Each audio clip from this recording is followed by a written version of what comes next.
que él utiliza es la de una señora arrullando a su hijo, ¿no? En una cuna.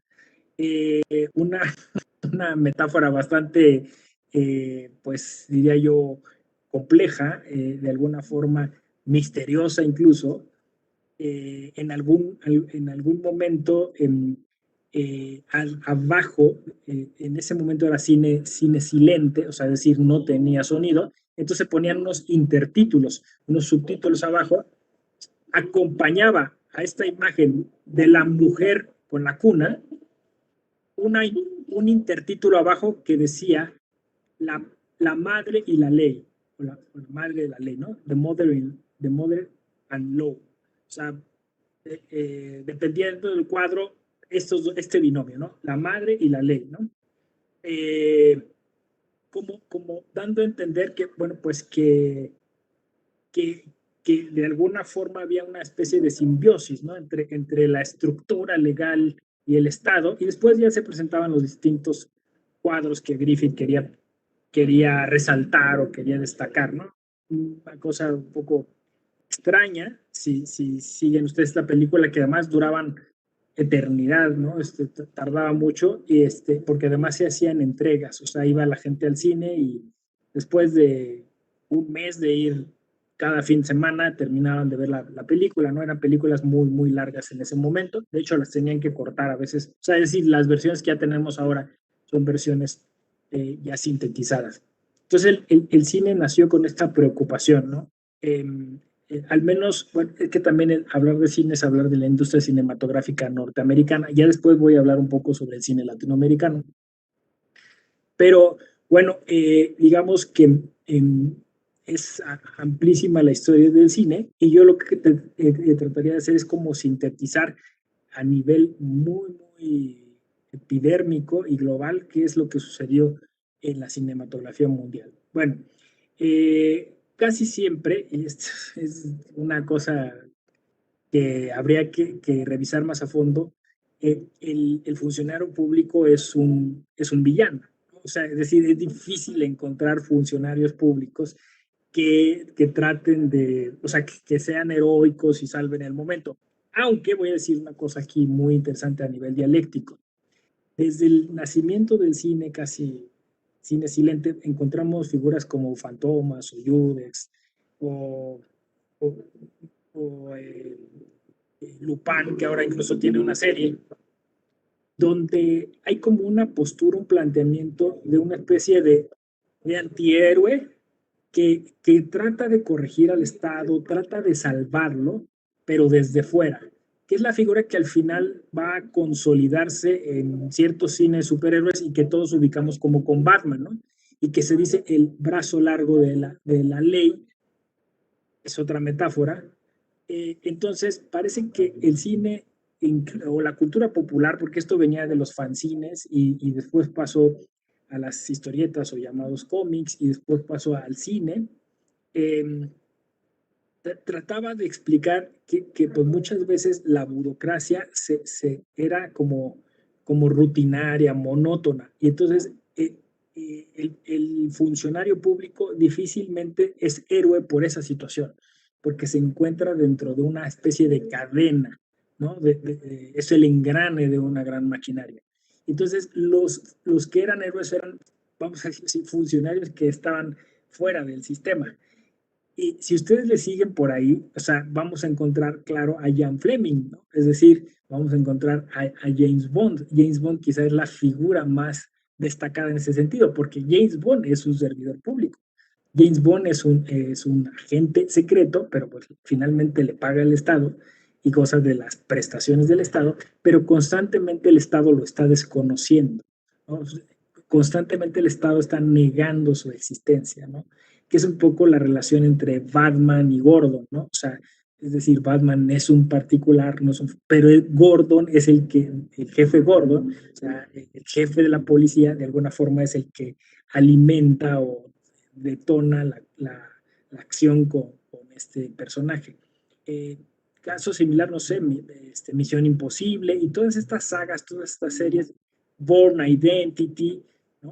O la saga Born, que además ha tenido secuelas, precuelas, spin-offs, ¿no? Todas estas, y ya incluso personajes femeninos, ¿no? Sobre todo, o sea, ese cine, vamos a decirlo así, de espías, de agentes secretos, normalmente pues hay una dialéctica curiosa y peculiar con el Estado. Por ejemplo, los secretarios de defensa o los directores de las agencias encargadas de la seguridad pública, normalmente en estas películas comparecen ante órganos públicos para rendir informes y depende, digamos, el nivel de secrecía, eh, pues se va generando o sea, una cuestión ahí extraña, ¿no? Por ejemplo, en Misión Imposible, el propio jefe de Ethan lo protege, incluso hasta en la última película morir, ¿no? Por sus agentes, ¿no? Esto quizá más ligado, insisto, al cine norteamericano, pero se ha ido como extendiendo, o sea, esta idea que esa es una metáfora, ¿no? O sea, es decir, la de el servidor público, la del funcionario que entiende que, que tiene que romper con esa rutina, que tiene que hacer un ejercicio de prudencia, porque la corrupción es tal y es tan grande que no puede ser, vamos a decirlo así, solventada o erradicada eh, desde dentro del sistema, sino que hay que estar fuera del sistema. Entonces, esta paradoja es una metáfora muy fuerte en el cine y que, insisto, nació casi en los años 20, ¿no? Con estos personajes que deambulan entre la oficialidad bueno, y por la clandestinidad, si lo podemos decir. Y eso está llenas las series de televisión y eso. Allí el Estado pues se presenta como un Estado, o sea, en ese tipo de narrativas, como un Estado que tolera o permite estos ejercicios fuera de la ley, ¿no? Porque es una forma de válvula de escape para regularse a sí mismo, ¿no? O sea, es decir, son cosas que no podría hacer desde lo que se llama principio de legalidad o Estado de Derecho, porque desde el siglo XVIII existe un concepto que se llama razón de Estado. Esto es ahora sí el ABC de la teoría política, ¿no? Es que Maquiavelo decía, la primera cosa que el Estado tiene que buscar es su propia pervivencia y supervivencia.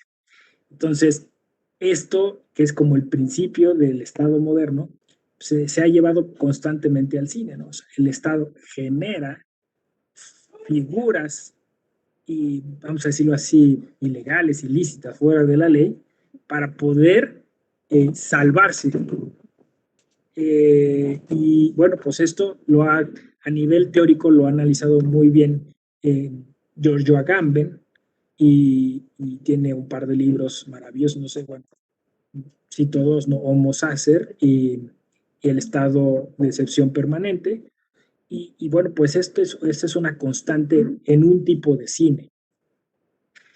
Luego está otro, me parece que es una de las grandes metáforas que tiene que ver con la corrupción en la administración pública y que es este asunto de, que ya es más, digamos, institucional y que es del control. O sea, el Estado que trata de ejercer control sobre los ciudadanos. Y entonces los funcionarios públicos se vuelven como una especie de antagonista de la ciudadanía, ¿no? O sea, por eso decía, casi siempre vamos a encontrar villanía, ¿no? O sea, los funcionarios públicos, los servidores públicos son villanos. Pero aquí vamos a ver lo interesante. Dos grandes novelas se llevan a la pantalla grande, Fahrenheit 451 y 1984 de George Orwell. Me parece que estas dos novelas en su adaptación cinematográfica han sido maravillosas.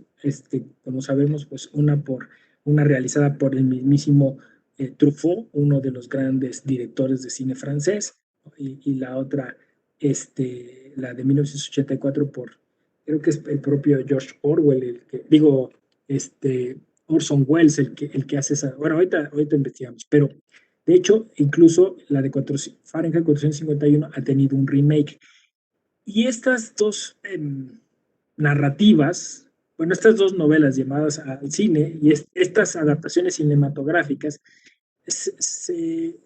han formado parte, digamos, de un imaginario que después llega a la historieta y de ahí también al cine, que es V de Venganza. Y en todas estas películas, pues que, bueno, normal dicen estados autoritarios o estados totalitarios y que desatan estas maneras de control pernicioso sobre los ciudadanos y las ciudadanas. Entonces, por ejemplo, en Fahrenheit 451, pues, hay un cuerpo de bomberos que son los que se encargan de vigilar que las personas no tengan libros, no tengan bibliotecas, y si las descubren, las queman, ¿no? Entonces, eh, en particular 451, uno de los mejores servidores públicos, uno de los mejores bomberos que ha sido, es como el delfín, ¿no? Porque el jefe de ese cuerpo de bomberos lo reconoce a él como un gran líder, etcétera. Él empieza a dudar, o sea, es decir, siendo él el más inteligente, justo empieza a dudar de los mecanismos de control. O sea, empieza a dudar de si eso no es violentador de los derechos, empieza a coquetear literalmente con pues una persona a la que tendría que estar como fiscalizando y termina pasándose al otro bando, por decirlo así. Pero vean, esta dialéctica es interesante porque pareciera, insisto, que el Estado y que la burocracia estuviera contra la sociedad. Es lo que dice el cine. Yo no estoy diciendo que eso sea la realidad. Además, es un cine un poco distópico, o sea, es decir, no se sitúa en un estado concreto, no está criticando nada, pero es sumamente interesante porque o sea, estas metáforas distópicas, por llamarlas de un modo, pues están exacerbando, están generando un argumento como se dice, de radicalización al absurdo, de algo que los directores de cine, que los novelistas, ¿no? Los literatos, que la sociedad misma, y por eso nos fascinan estas historias, le preocupa, que de alguna forma haya pues eso, un control excesivo que violente nuestros derechos. En 1984 la cosa todavía es peor, ¿no? Porque en 1984 pues vamos a ver lo que hoy ya estamos viviendo, que en ese momento para Orwell era pues todavía futurología, ¿no?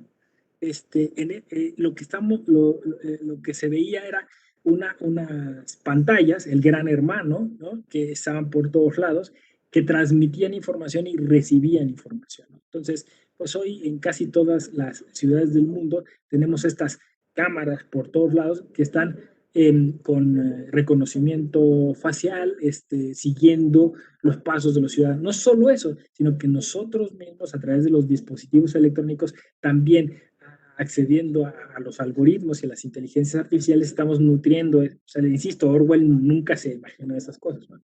Pero hoy existen. Entonces, toda esa información que hoy nos ha saltado los focos, digamos, amarillos, rojos, ¿por qué? Porque todos estos datos, esto que llaman el Big Data, pues nos perfila, o sea, es decir, nos genera una imagen perfecta de nosotros, incluso más perfecta de lo que nosotros podíamos saber de nosotros mismos, porque aunado a muchos otros datos, pues puede predecir o sea, un poquito qué es lo que va a pasar, ¿no? O qué decisiones vamos a tomar. Entonces, creo que hoy el tema eh, pues más complejo, y seguro en el Perú será así, en México es así, es el acceso a la información y la protección de los datos personales, porque el Estado y los funcionarios están muchas veces en poder de estos datos y pues eventualmente la corrupción empieza por ahí, la manipulación de la información.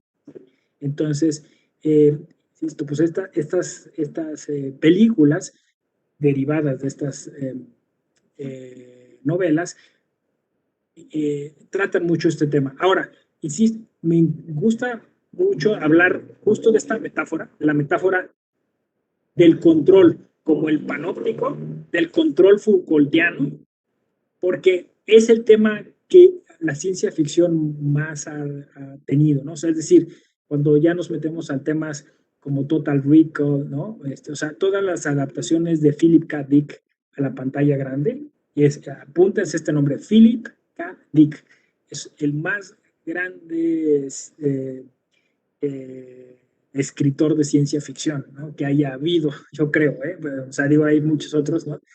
Este, por ejemplo, hay una mujer, Kale Guin, que también es muy buena, que se los recomiendo mucho, pero Philip K. Dick pues, es el que ha dado más cuentos para más adaptaciones cinematográficas, ¿no?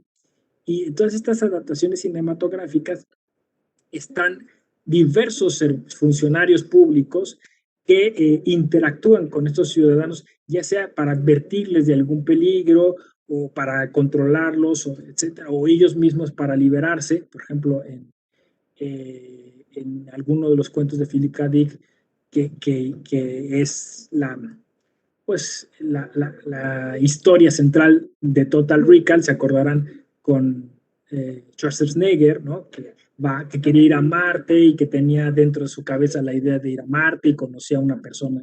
Pues era un funcionario público, ¿no?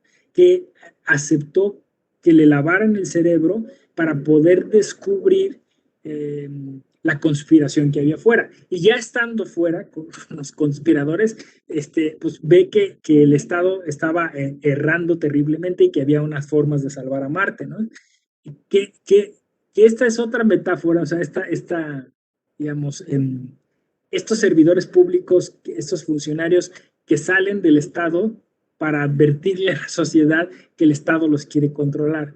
Pienso, incluso Avatar, ¿no? O sea, Avatar es lo mismo, o sea, es un tipo que se ofrece para ir a una empresa de extracción de un metal en un planeta, y cuando él se da cuenta que pues, van a aniquilar a toda una población indígena, pues él se pone del lado de la población indígena, y entonces el cine recurrentemente hace como pues un poco esta llamada de atención para que pues de alguna forma como que la conciencia, ¿no? De los funcionarios públicos no esté del lado, digamos, propiamente de la estructura, sino esté del lado de la sociedad.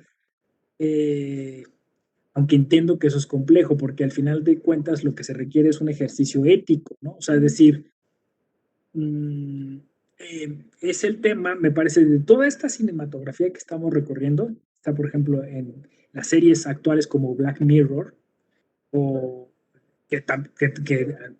cuyos capítulos, algunos concretamente, tratan sobre corrupción de grandes funcionarios, ¿no?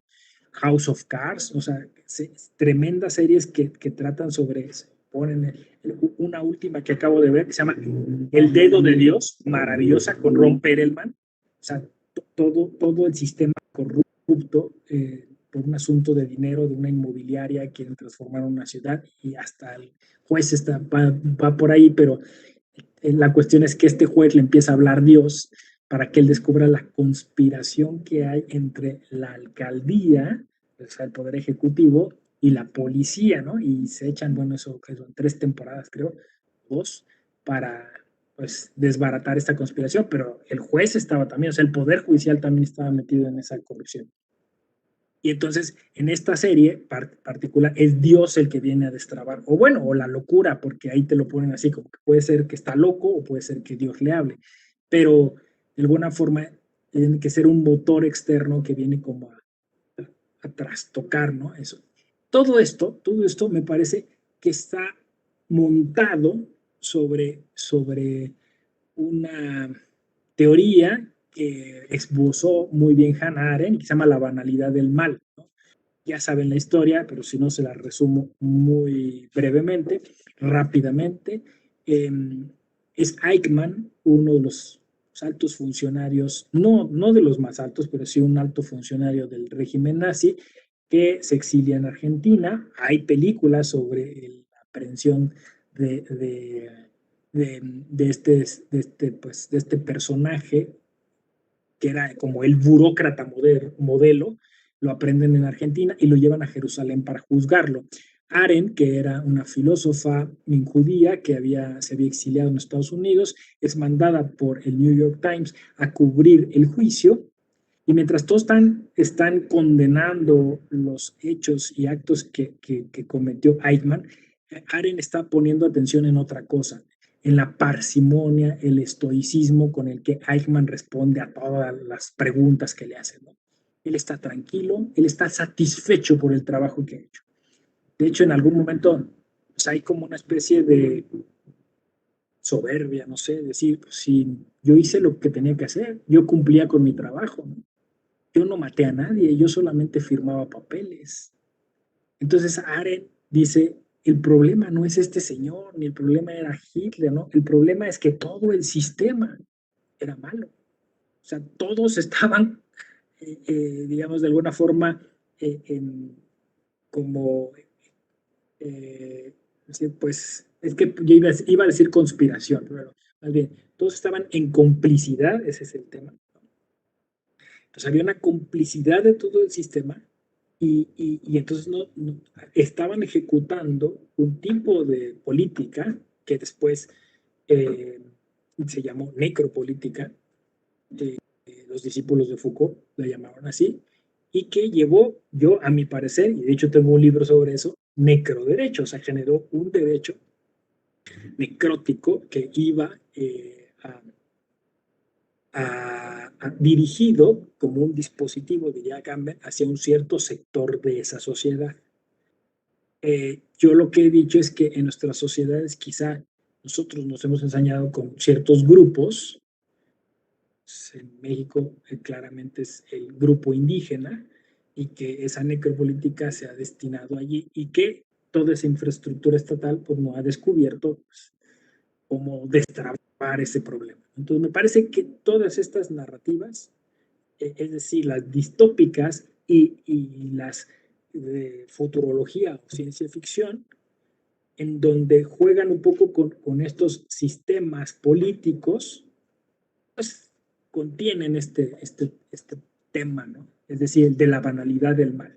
Es decir, el problema de que toda la administración pública esté bajo una especie de rutina que no le permita mirar críticamente el trabajo y poder desmontar algunas prácticas violentas del sistema, ¿no? Creo que eso es. Y entonces, un poquito, cuando se leyó al principio que yo iba a hacer una propuesta, o sea, a partir de esto, me parece que la propuesta es generar en el funcionario público, en la funcionaria pública, un nivel de ética que le permita identificar esas cosas que hay que cambiar, ¿no? Para que no termine siendo un engrane.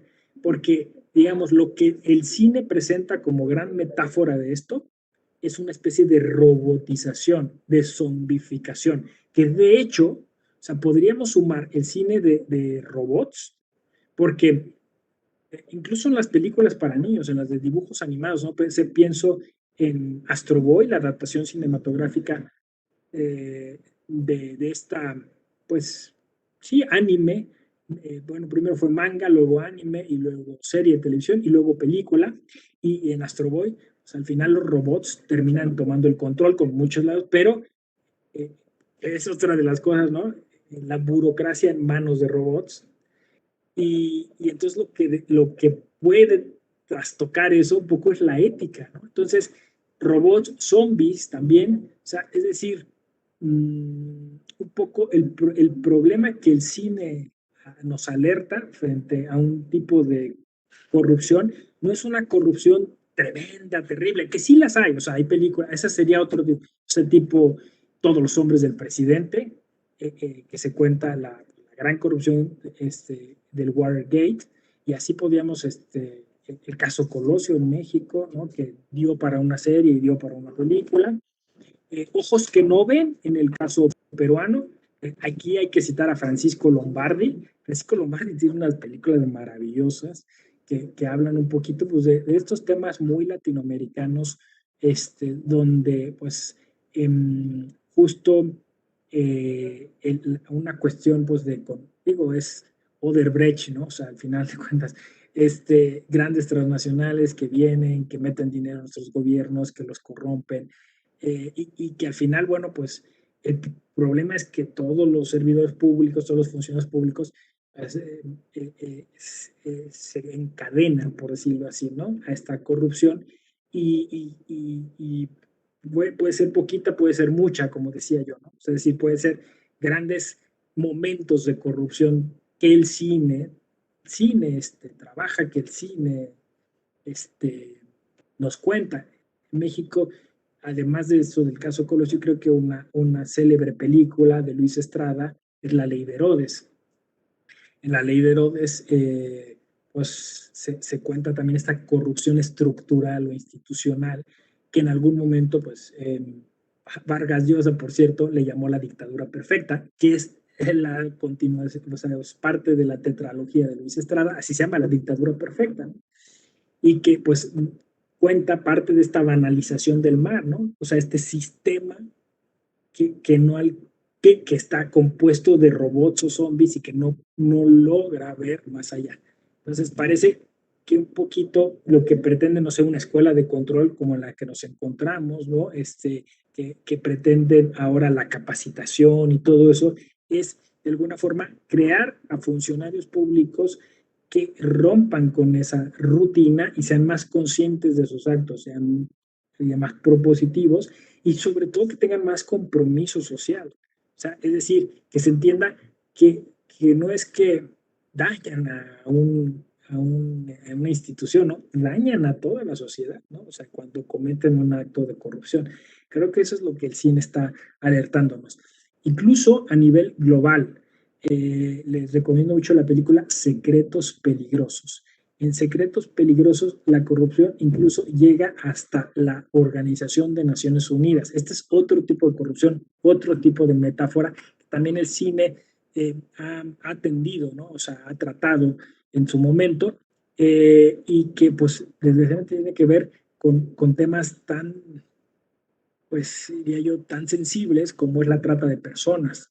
En esta película pues son servidores públicos, funcionarios de derecho internacional público, ya sabes, o sea, que les pagan los Estados miembros de la Organización de Naciones, pero pues van a servir a estas corporaciones internacionales y que también terminan corrompiéndose y terminan pues generando eso, redes tremendas y terribles, pues no solo digamos, lastiman los derechos humanos, ¿no? Se terminan por aniquilar a personas, a grupos de personas, ¿no? Que en este caso pues son los migrantes que luego tienen que ir de un lugar a otro. En Secretos Peligrosos pasa esto, ¿no? Que claro, si nos vamos al tema de temas específicos, yo creo que podemos tener un ciclo de cine sobre, no sé, por ejemplo, en temas de migración, en temas de narcotráfico, o sea, cómo es que esto van generándose estas redes de corrupción que van infiltrándose en el Estado, ¿no? Y que van generando temas verdaderamente complejos eh, a nivel global, ¿no? O sea, esa es otra, ¿no? Las metáforas globales. Entonces, bueno, pues hemos hecho verdaderamente un recorrido muy rápido. Yo igual les iba como a compartir algún video, pero creo que, o sea, por el tiempo no íbamos a lograr, entre que ponía el video y eso, pues al final ver mucho. Entonces, prefiero que ustedes vayan anotando sus películas y depende del género, pues vayan, haciendo su lista. De todas maneras, yo, pues a través de las redes sociales, igual les puedo recomendar muchas películas. Se me van a quedar muchas en el tintero. Con decirles que hay películas que tienen que ver, por ejemplo, con cine de terror y burocracia, o como dije, con zombies y burocracia, ¿no? Juan de los Muertos, ¿no? Un filme cubano. Y justo a propósito del cine cubano, creo que hay que recordar La muerte de un burócrata de 1966 de Tomás Gutiérrez Alea, ¿no? Que es una comedia y quizá la comedia más específica y más que recurre a los clichés. Simple, o sea, se trata de la historia de un burócrata, la muerte de un burócrata. Y entonces, incluso el inicio de la película, que es maravilloso, es como si fuera una máquina de escribir, ¿no? Es esta idea que tenemos introyectada, en, por ejemplo, en el cuento de Bartleby, el escribiente de Melville, pues esa es la idea, ¿no? O sea, un burócrata es una persona que se sienta frente a una máquina de escribir y solo transcribe, ¿no? Solo usa pues eso, esquemas que rellena, ¿no? Es un trabajo de autómata. La muerte de un burócrata es una comedia cubana que se considera un clásico del cine latinoamericano, incluso entra entre las 10 mejores películas del cine cubano, y que está destinada a parodiar, pues eso, la función pública, ¿no? Y bueno, pues esa incluso la pueden encontrar, me parece, en YouTube de manera gratuita.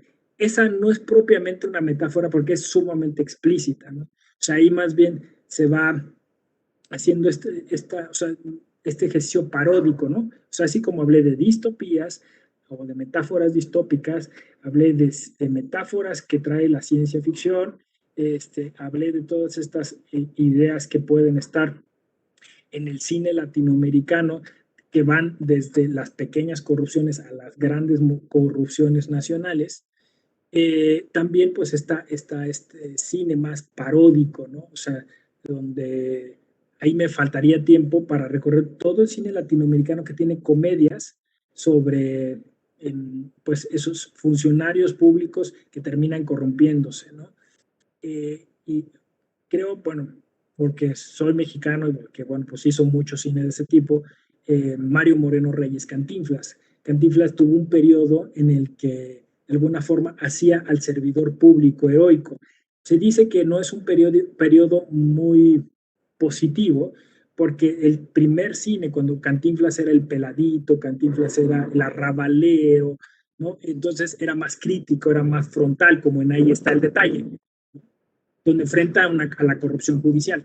Pero posteriormente se empezó a hacer más bien un diplomático, y a estar muy cercano al Estado. Entonces, pues hace un policía, un patrullero, hace incluso un barrendero, hace a un diplomático, y ahí tiene un célebre discurso, y entonces ellos, vamos a ver también, como digo yo, de manera explícita la burocracia, ¿no? Por ejemplo, en Su Excelencia y yo, o en Si yo fuera diputado.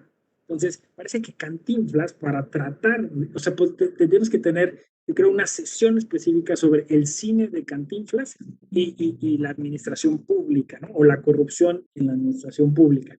Entonces, no quise atender este tema justo por esto que estoy comentando, ¿no? Porque es un cine más explícito, y yo quería tratar con ustedes las metáforas. Hasta aquí me detengo para escuchar sus preguntas y poder interactuar con ustedes. Muchísimas gracias. Me ha dado un gusto enorme estar esta tarde desde México allá en Perú, aunque sea virtualmente. Una patria que quiero mucho.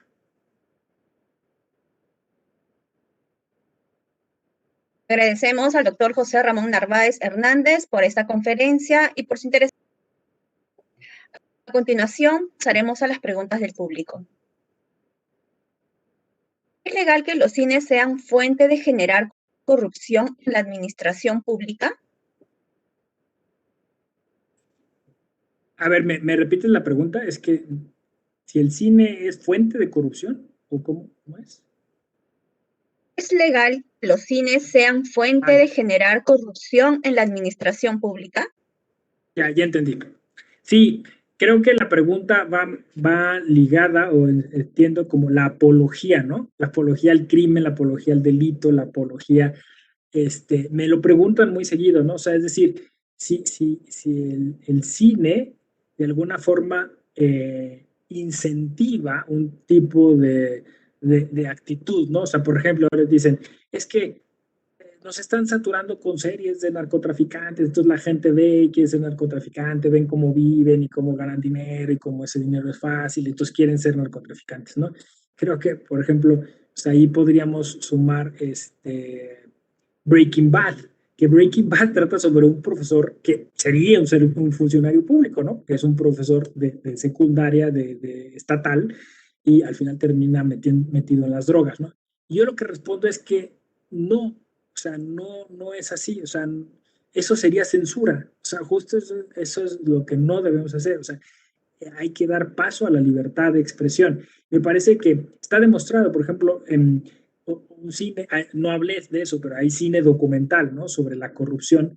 Michael Moore, que es uno de los que se ha metido a este tema, pues ha visto que sociedades, por ejemplo, como la canadiense, que consume muchos videojuegos violentos, no es una sociedad violenta. O sea, es decir, no hay una relación necesaria entre el consumo de un tipo de producto cultural y el tipo de sociedad que se es, ¿no? Entonces, no es que si nosotros vemos un tipo de cine vamos a terminar convirtiéndonos, o sea, es decir, no es porque yo voy y veo el Joker, me convierto en un asesino serial, ¿no? O quiero matar a todo el mundo, ¿no? O sea, nosotros afortunadamente tenemos, pues eso, un discernimiento. E incluso yo puedo ir a ver el Joker y salir al contrario, motivado para tratar de ser mejor persona. O sea, eso pasa con el cine. Entonces, no es que hay que censurar o evitar ese tipo de... O sea, lo que más bien hay que crear son las herramientas hermenéuticas para que las personas tengan opinión, para que las personas puedan cavilar y puedan escoger y puedan sacar conclusiones adecuadas de lo que miran. No, no lo vamos a evitar. Si lo censuramos, de todas maneras, la gente lo va a buscar por otro lado, ¿no? Y eso pues pasa, por ejemplo, en 451, que habla justo de eso, ¿no? De censurar la lectura y pues al final pues la gente encontraba, ¿no? El camino y el modo. Entonces, yo creo que de eso se trata. Gracias. ¿La metáfora cinematográfica podría considerarse como un grito de protesta? Totalmente de acuerdo. Sí, estoy absolutamente de acuerdo. Yo creo que el arte es guerrillero. Eso lo dije hace unos días. No creo en qué foro, pero decía. O sea, es decir, pero no verlo como guerrilla mala, ¿no? Sino, o sea, ¿cómo diría yo? El arte es rebelión, ¿no? El arte es revolución cuando se hace bien y cuando se mira bien, ¿no? Entonces, lo que hace el cine es justo eso, ¿no? O sea, tomar alguna cosa complicada, compleja, que no se puede abordar de otro modo que a través de imágenes, ¿no? Y entonces, exacto, se convierte en una especie de grito, de llamada de atención. Yo incluso diría que se convierte en un argumento jurídico, en un argumento constitucional a veces, ¿no? O sea, pensemos en el feminismo, ¿no? O sea, hoy el feminismo, pues, ha hecho canciones, ha hecho documentales, ha hecho mucho arte, ¿no? Y de alguna forma, pues, quien ahora está haciendo procesos constituyentes, pues tendría que mirar eso, ¿no? ¿Cómo es la perspectiva intercultural también? Entonces, estamos constantemente, o sea, es decir, la cultura nos manda estos mensajes, esos gritos, efectivamente, y si se les sabe mirar bien, se pueden incorporar, ¿no? Para que no termine en algún momento, o sea, eh, es eso, siendo pues un ataque frontal al Estado, ¿no? O sea, es decir, es el Estado el que a lo mejor a veces los convierte en un problema, pero si los atiende a tiempo, si democráticamente los sabe desahogar, pues me parece que se convierten en una área de oportunidad. Entonces, por eso es que dicen que cuando hay un Estado autoritario, lo primero que censura es eso, o sea, es la parte de la expresión artística. Es cuando se empiezan a quemar libros, a cerrar museos y archivos, a perseguir a grupos de artistas. Entonces, es donde hay que estar siempre atento y alerta. Se habla de la administración pública en relación a los ciudadanos, pero existe toda una subcultura dentro de la administración pública. En la serie de TV Billions, un fiscal le dice a otro, la mejor manera de vincularte con una persona no es haciéndole un favor, es solicitándole uno. Es ver que la otra persona se sienta valorada, le das el poder.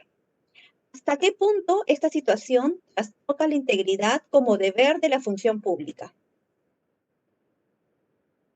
Excelente pregunta y excelente serie. Millions, Scandal, todas Suits, ¿no? Suits, todas estas series donde pues interactúan operadores jurídicos de diversa índole. Yo también ponía el caso de House of Cards, ¿no? Que creo que es otra célebre ejemplo de eso, vemos eso, o sea, vemos efectivamente este juego al que me refería de traiciones, por decirlo así, ¿no? Porque muchas veces dice, bueno, o sea, la pregunta que se está haciendo en este momento lleva a una reflexión. Es que no se trata solo de capacitar al servidor público, al funcionario público, también hay que atender a la ciudadanía. O sea, porque dice, bueno, si tú tienes a un funcionario recto, honesto, pero pues va a venir alguien que, o sea, no solo le va a ofrecer dinero, quizá lo va a amenazar, ¿no? O va a poner en peligro la vida de su familia, o qué sé yo, ¿no? Entonces, tiene que ser un cambio estructural, o sea, tiene que ser un cambio de cultura. Pues efectivamente se trastoca ese principio, ¿no? Esa honestidad que debe haber, esa transparencia. Y en esta serie, pues es lo que estamos viendo, ¿no? Que a veces ya esas estrategias ya no son simplemente como decía yo, dentro del esquema normal del Estado, ¿no? Sino que se hacen, como dicen, por debajo del agua, ¿no? Por debajo de la mesa.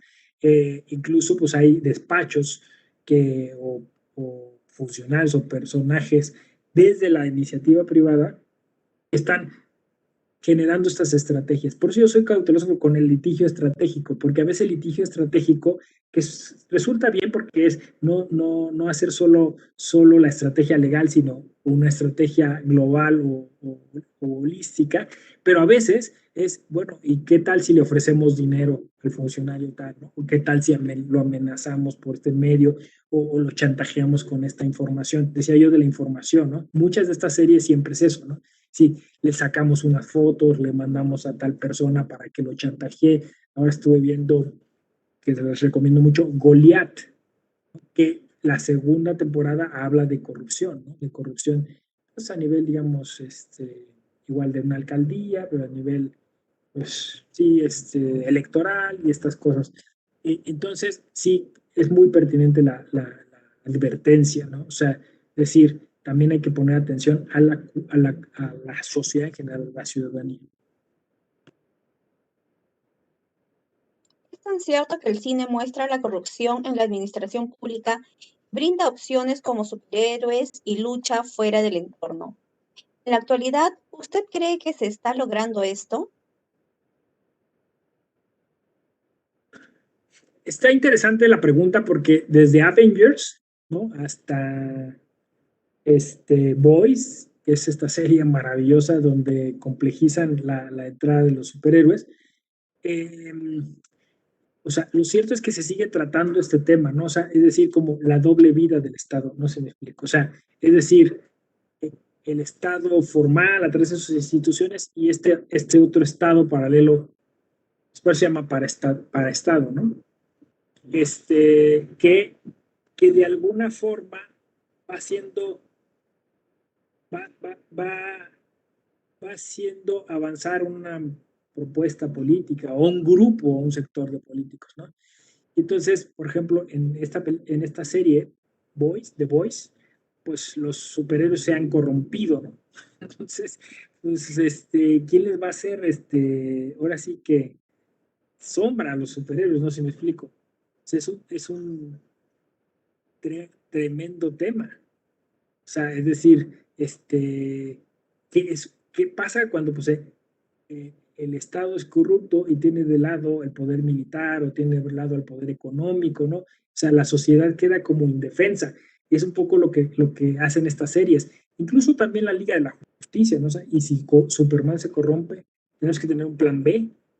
¿Y cómo hacemos ese plan B? O sea, es un tema incluso el constitucionalismo actual. Muy buena pregunta. Muchas gracias. ¿Existen cines donde se incentive honradez, no corrupción en la administración pública? Sí, bueno, yo creo que en casi todas estas cintas en donde puede haber como un servidor público honesto, que sí las hay, como es el caso de las de Mario Moreno Reyes Cantinflas, sí requiere de una virtud específica, que es la virtud de la fortaleza. O sea, sí se le exige a estos servidores públicos, pues que tengan como mucha entereza, ¿no? Porque al ser toda la estructura corrupta, entonces, pues claro, te vas a oponer a tu jefe, a tus similares, entonces, pues son funcionarios, pero sí existen, ¿eh? Funcionarios que tratan de arreglar las cosas desde dentro incluso, pero la mayor de las veces tienen que hacerlo pues como por fuera, y eso es lo que el cine siempre nos está relatando, y sí resulta paradójico, resulta peculiar, pero sí se podría hacer una lista de cine de buenos servidores públicos, ¿no? En, de buenos funcionarios públicos. Habría que echarle una pensada en específico. Igual si quieren escríbanme a las redes sociales y yo les empiezo a recomendar. Seguro ahorita acabando me voy a empezar a acordar. Y se ha mencionado programas de TV, ¿por qué no a Los Intocables, a Big Bang, sobre todo la célebre serie de Los Simpson? Sí, insisto, o sea, el mundo de la cultura popular es enorme, ¿no? Y por eso decía yo que podríamos irlo como clasificando, ¿no? Entonces, corrupción a nivel policíaco, corrupción a nivel judicial, corrupción en el ámbito del poder ejecutivo, cercano al presidente, la presidencia, para no caer en género, ¿no? Y así podríamos irnos, ¿no? Entonces, claro, pues el padrino, ¿no? O sea, el padrino habla también de corrupción, porque en estas célebres novelas de Puzo y después de Scorsese llevadas a la pantalla grande, pues en todas hay siempre un jefe de la policía, un policía, un senador, recibiendo coimas, como se dice, ¿no? Dinero de la mafia. Bueno, pues Los Intocables, todas estas series, digamos, el policía corrupto, Sérpico, de este Sidney Lumet. Es un peliculón, es un policía honesto que se enfrenta a todo el cuerpo de policía. Se la recomiendo mucho, es un clásico, Sérpico, ¿no? Creo que incluso mucho más que Los Intocables, ¿no? Con Al Pacino como protagonista, ¿no? Entonces, a todo lo que se enfrenta, a pesar de que hay cuerpos que vigilan, ¿no? La policía, y aún así, pues todo está corrupto, pues por una red esos de extorsión que tenían.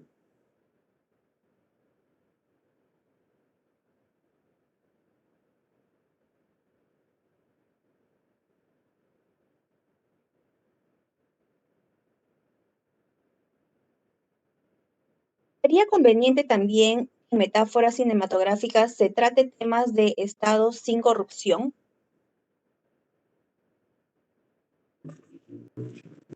Sí, sí, creo que, o sea, un poquito va ligada a la primera pregunta, ¿no?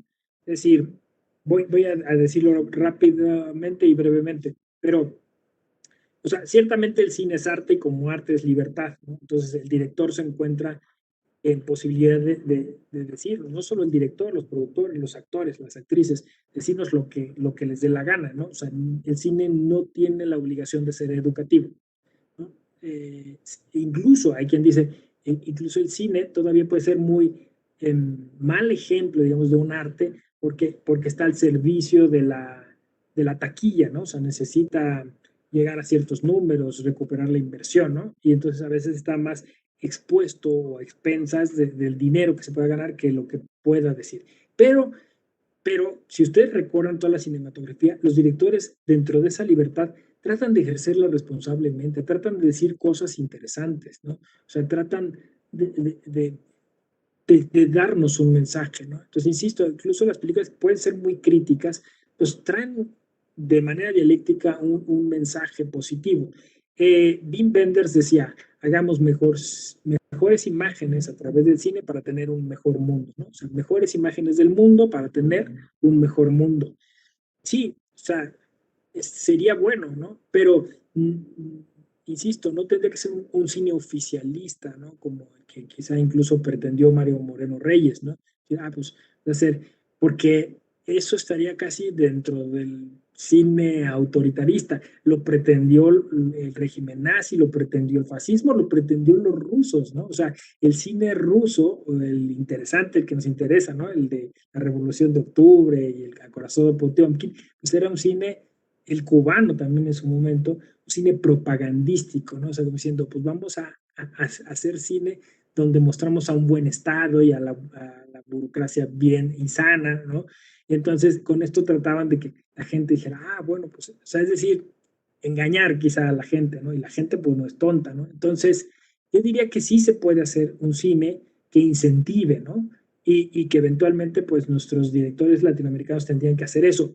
Es todo un tema, porque al final, por ejemplo, el cine está ligado en nuestros países a un cierto recurso económico, ¿no? Es decir, por ejemplo, en México pues hay fideicomisos que incentivan el cine y pues normalmente no es que se esté clasificando, calificando al cine, ¿no? Entonces, este sí te doy, el Estado le da dinero porque habla bien del Estado.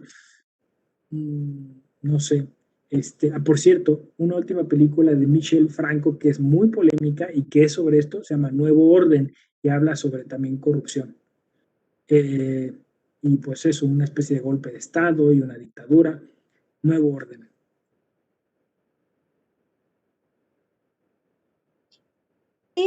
House of Cards, villano, vicepresidente de Estados Unidos, dice, no existe la justicia, solo partes satisfechas. ¿Qué comentario le merece?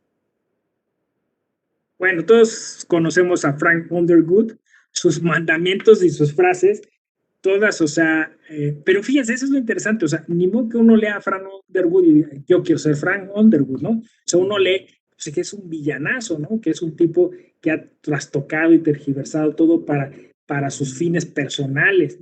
Y pues así le va como le va, ¿no? O sea, es decir, sí gana muchas cosas, sí obtiene muchas cosas, pero pues también es tipo que vive con una tremenda carga de conciencia, pues eso, peleado con su esposa, no sé, es lo que pues siempre nos ha las moralejas detrás de eso, ¿no? Sí, las frases de Frank Underwood son absolutamente maquiavélicas y la idea es utilizar a las personas, pasar sobre ellas y obtener lo que él quiere a nivel personal, ¿no? Sin tener la más mínima atención de las personas, ¿no? Entonces, creo que esa serie en particular se volvió pues tan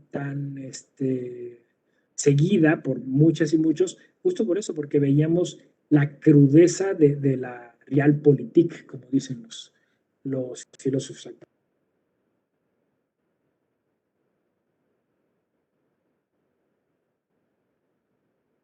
¿Qué le parece la serie El Mecanismo? El mecanismo, así se llama. Sí, El Mecanismo. Sí. No, esa no la ubico, ¿eh? Posiblemente, a lo mejor, ¿de qué plataforma es? O sea, así con el nombre no me suena. Si nos pueden, pero si nos pudieran ayudar un poquito para.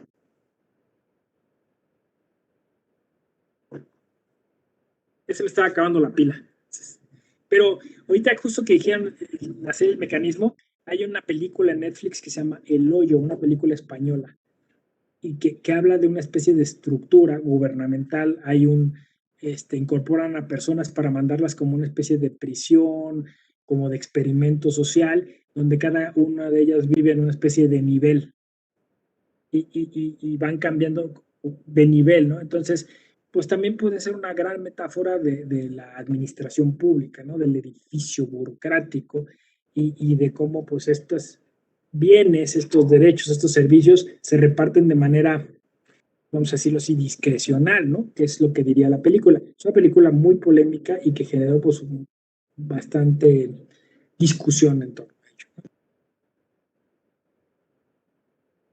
Mencionan por aquí que El Mecanismo está en Netflix y trata sobre Odebrecht. Ya Le sé cuál, dirijo, sí. Sí, es un documental. Sí, lo ubico. Pues miren, estos documentales que ha sacado Netflix son muy ilustrativos, porque como es el caso de pues te da datos, te ubica personajes, me parece que lo que yo diría es que no, los documentales no son 100% objetivos, o sea, no son totalmente imparciales, pero sí hay una pretensión, digamos, de neutralidad y pues y puede ser el acercamiento a un gran tema. Pienso también, o sea, nada es privado, ¿no? A la corrupción que hubo detrás de la elección de Donald Trump, por ejemplo, y pueden ser muy positivos. Hay un documental también sobre Brasil, ¿no? Y así casi estos documentales de Netflix son una buena entrada al tema. Después habría que leer un poco más, informarse más, pero el mecanismo sirve mucho para entender lo de Brecht. Gracias. ¿Se puede considerar a Mario Moreno Cantinflas como el único mexicano moral y ético del cine mexicano? Pues fue un tipo de personaje. También, o sea, en México tenemos varios comediantes, ¿no? Que hacían como un burócrata. Había también una serie de televisión, ¿no? em, que trataba sobre un burócrata pues al que todos ninguneaban, por decirlo así, ¿no? Ha habido como 3 o 4, ¿no? Comedias, sobre todo estas que hacía Televisa en torno a estos personajes, que igual valdría la pena darle seguimiento. Pero me parece que después, cuando vino el nuevo cine mexicano, con Luis Estrada y con Damián Alcázar, empieza como acercamiento más crítico, ¿no? Entonces es el servidor público que se corrompe. Entonces, que es bueno y termina siendo muy malo. Entonces, creo que ese es un poquito el nuevo cine ha tratado esos temas. Pero insisto, o sea, los trata porque quiere hacernos reflexionar, ¿no? Entonces, no, seguro hay muchos otros ejemplos en el cine. Creo que es que estoy tratando de acordar de uno que hacía Pardavé y hacía un servidor público que incluso volvió hasta una frase coloquial así como lopitos o algo así, ¿no? Pero bueno, sí hay más personajes. Finalmente, ¿qué mensaje puede aportar en su experiencia para que los servidores públicos no caigan en corrupción? Sí, bueno, pues miren, yo he sido servidor público por 20 años casi y creo que y yo decía o había hablado de algo que se llama estado de alerta, ¿no? O sea, cuando hablamos de ética, hablamos de virtudes. Cuando hablamos de virtudes, hablamos de, de la normalización de cosas positivas, ¿no? O sea, los vicios es algo malo que se vuelve recurrente y la virtud es una práctica buena recurrente. Entonces, el estado de alerta que el cine, las series nos trae es pues mirarlas y ver, ¿y yo qué hago? O sea, ¿yo qué hago para mejorar mi trabajo? ¿No? Entonces, esto tiene que ser personalísimo. O sea, sí es a nivel institucional, pero tiene que empezar por cada persona tratando de ser mejor funcionario. Entonces, es un ejercicio que es constante, o sea, no se agota con ir a un curso, ¿no? O sea, no se agota leyendo un libro o pasando un examen, o sea, eso es de todos los días, es una revisión que se tiene que hacer constantemente. Y es muy delicada porque, insisto, un acto de corrupción puede ser, como dicen en el cine, el efecto mariposa para que después todo termine trastornado, trastocado. Entonces, esa es mi recomendación.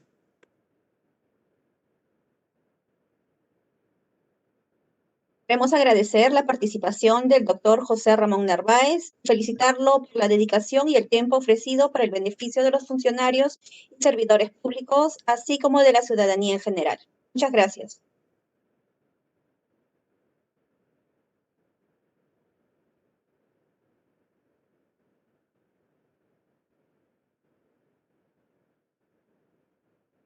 Quedan cordialmente invitados a participar el día lunes 12 a las 7 de la noche de la conferencia magistral Gestionando el talento humano en enfoque en el servidor público. Estará a cargo de la ponente Ivette Melba Infantes Montalvo, directora del Sistema Administrativo 3 de la Oficina de Gestión del Talento del Programa Nacional de Becas de Crédito Educativo PRONAVEC. Cuenta con experiencia en cargos de dirección y jefatura en oficinas de recursos humanos en entidades del sector público.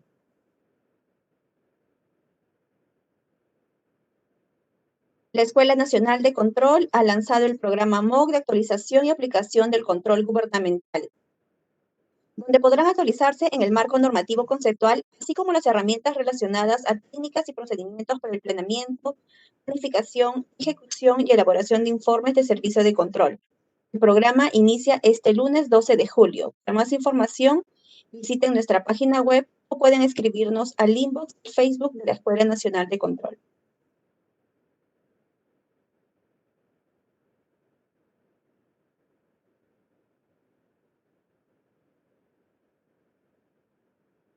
Les recuerda que para acceder a las constancias de participación electrónica deben de cumplir con las condiciones de participación. De ser así, estas serán enviadas a los correos electrónicos un lapso de 25 días hábiles posteriores a la realización del evento. Asimismo, los invitamos a compartir su experiencia sobre nuestras conferencias en la sección de opiniones de nuestro Facebook, lo que nos permitirá mejorar y continuar con estas capacitaciones gratuitas. Gracias y buenas noches. La Escuela Nacional de Control presenta su nuevo programa Actualización y Aplicación del Control Gubernamental. Conoce, actualiza y aplica el marco conceptual, normativo y los procedimientos de los servicios de control que realiza la Contraloría General de la República. Potenciando tu formación profesional para garantizar el correcto y transparente uso de los recursos y bienes del Estado. El programa comprende 5 cursos. Marco General del Control Gubernamental. Actualiza tu formación técnica respecto a los conceptos fundamentales del control gubernamental. Marco General de la Auditoría de Cumplimiento. Analiza los aspectos conceptuales y terminología estándar de la auditoría de cumplimiento para la correcta aplicación de las técnicas y procedimientos en la obtención de evidencia de auditoría. Servicio de control simultáneo. Identifica y advierte oportunamente las situaciones adversas, evitando se concreticen, en base al marco normativo del servicio de control simultáneo, para el análisis de los hitos de control o las actividades de un proceso en curso. Servicio de control concurrente. Fortalece los conceptos y procedimientos del servicio de control concurrente, establecidos en la normativa vigente, promoviendo el apropiado, preventivo y oportuno uso de esta modalidad de servicio de control simultáneo. Servicio de control específico. Identifica las presuntas responsabilidades civiles, penales o administrativas a hechos con presunta irregularidad en base al marco normativo del servicio de control específico, de manera oportuna, puntual y abreviada. Con estas líneas de aprendizaje, se fortalecerán las competencias funcionales y profesionales de nuestros estudiantes y les permitirá incorporar dichos conceptos y procesos en su labor como auditor, funcionario o servidor público, con una duración total de 120 horas académicas, bajo la modalidad MOOC, un método autoinstructivo que te permitirá interactuar con una gran variedad de recursos pedagógicos como videos, lecturas y evaluaciones, para que obtengas una formación académica de calidad. Al ser de manera virtual, podrás avanzar al ritmo que prefieras y tener acceso a las 24 horas del día, desde cualquier dispositivo online, sin horarios ni obstáculos. De esta manera, el estudiante podrá obtener una experiencia virtual con contenido interactivo para su formación. Al concluir con éxito el programa virtual, recibirás un certificado a nombre de la Escuela Nacional de Control, validando los conocimientos recibidos. Escuela Nacional de Control. Formamos creadores de valor público.